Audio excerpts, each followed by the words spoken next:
Welcome to the deep dive. We take the sources you send us articles, research, notes, and pull out the key insights just for you. And today we're looking at something, well, incredibly familiar to most working adults. Mm, Coffee.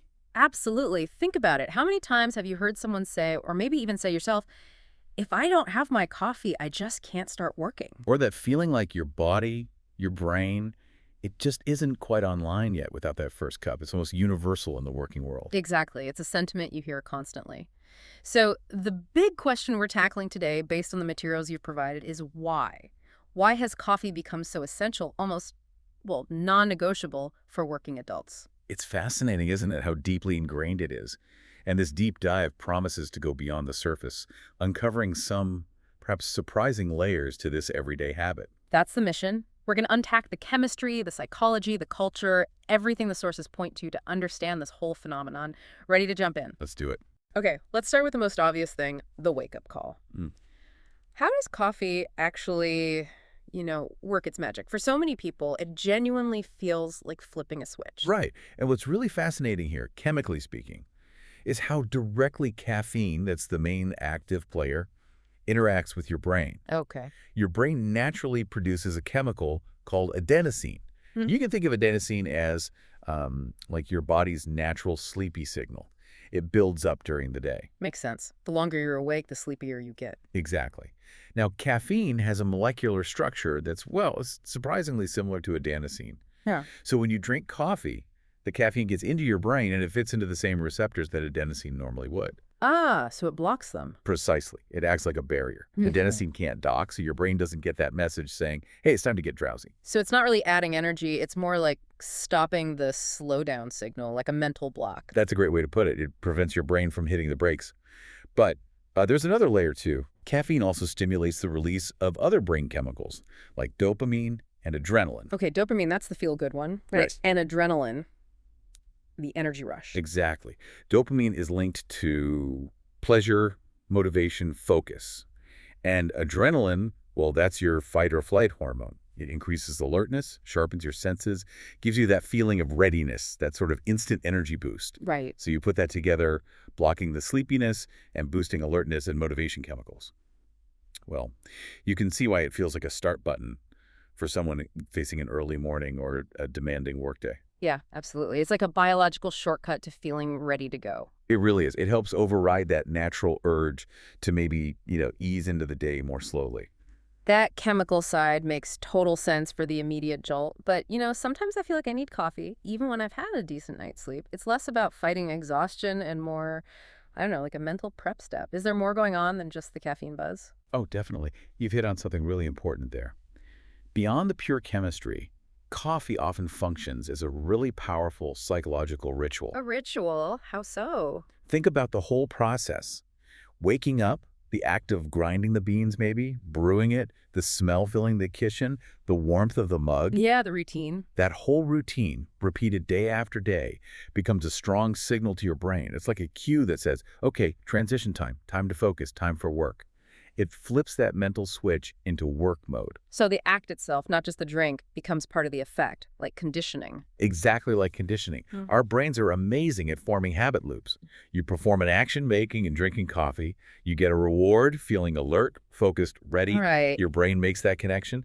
Coffee equals good, productive feelings. Yeah. So the next morning, it doesn't just crave the caffeine, it anticipates the whole ritual and the positive state that follows. Wow. So it's like we've trained ourselves. The smell, the taste, the warmth, it all primes the brain for work. Precisely. It's a deeply ingrained habit loop. The craving isn't purely physiological, it's psychological too. It's about triggering that feeling of readiness, that familiar comfort that starts the workday. It's become automatic for so many. That makes so much sense. It's like a daily Pavlovian experiment we run on ourselves without even realizing it. Okay, shifting gears a bit. We've talked about the individual brain, the chemistry, the psychology. What about the bigger picture? How does this coffee habit play out in our work culture socially? Because it's clearly not just something we do alone at our desks. That's a crucial point. Coffee is deeply, deeply woven into the social fabric of work. It's really quite remarkable. How do you mean? Well, think about the classic coffee break in many offices. It's rarely just about grabbing caffeine, is it? It's often the main time for informal socializing, for connecting with colleagues. Yeah, that's true. You catch up, chat about things outside of work sometimes. Exactly. And those informal chats can be surprisingly productive.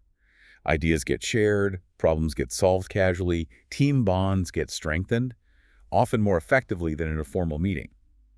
The office coffee machine or the break room often becomes this sort of accidental hub. An accidental hub. I like that. I've definitely seen some great ideas spark up right next to the espresso machine. It feels less pressured, maybe. I think so. It encourages more spontaneous interaction. Yeah. And this isn't just limited to traditional offices anymore. Look at how cafes have evolved. Oh, yeah, the office. Right. They've become these sort of third spaces, these remote offices for freelancers, entrepreneurs, creatives, people who need a place to work that isn't home and isn't a formal office. Providing Wi-Fi, background buzz, and of course, endless coffee. Precisely.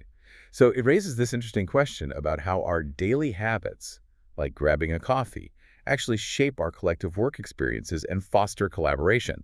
Coffee is really more than just a drink in this context. It's a symbol A symbol of what, would you say? of productivity, of getting down to business, but also of connection, of taking that moment to interact. It's embedded in how we work together. So we've got the chemical kickstart, the psychological ritual priming us for focus, and this really strong social, cultural element. It's like a triple threat. You could definitely say that. But as with anything this powerful, there's usually a flip side, right? We should probably talk about the pros and cons. It can't all be good news. That's very true. A balanced view is important.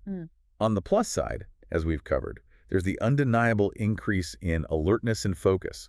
That's a huge benefit for anyone juggling work demands. For sure. And interestingly, some research, as highlighted in the sources, suggests potential long-term health benefits from moderate consumption. Things like a possibly reduced risk of type 2 diabetes, maybe even some neurodegenerative diseases like Alzheimer's. Really? That's actually quite significant. It is, though it's usually linked to moderate intake. But yeah, there seem to be some genuine upsides beyond just getting through the morning.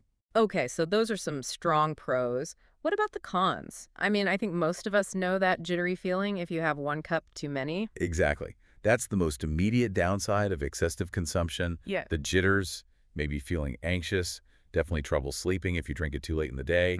Insomnia is a big one for some people. Right. And what about dependence? Can you actually get hooked? Yes, caffeine dependence is a real thing. Your body adapts to having it regularly. So if you're a heavy coffee drinker and you suddenly stop, Oh, boy. Headaches. headaches are classic. Right. But also fatigue, real tiredness, irritability, difficulty concentrating. The withdrawal can be pretty unpleasant for a few days. So it demands a bit of respect then. It's powerful, but you need to manage it. Absolutely. It's all about finding the right balance for you. The sources often point towards maybe 1 to 2 cups a day as being a kind of sweet spot for many people getting the benefits without too many of the downsides. That's a useful guideline. Okay, so we've covered a lot of ground, the chemistry, the ritual, the social side, the pros and cons. If we pull all these threads together, based on everything we discussed from the sources, why do working adults feel this really strong, almost visceral need for coffee? What's the core of it? I think when you consolidate all these factors, it becomes incredibly clear why it's become this, well, secret weapon for so many. Go on. First, you have that fundamental biological need for a quick energy boost, that chemical kickstart to overcome grogginess and get the brain firing, especially with early starts. The ignition switch. Right. Second, there's the brain's demand for focus and concentration to tackle complex tasks, which caffeine helps deliver by blocking adenosine and boosting those helpful neurotransmitters. Maintaining performance. Exactly. Third, there's the power of the psychological ritual, that ingrained habit loop, the sensory experience that signals it's time to work, preparing the mind. The mental uniform. I like that. And finally, there's its deep integration into work culture. It's a social lubricant, a reason to connect, a symbol of shared productivity. So it's physiological, psychological, and cultural, all working together. Precisely. These factors intertwine to create this powerful, multifaceted reliance. It's not just one thing.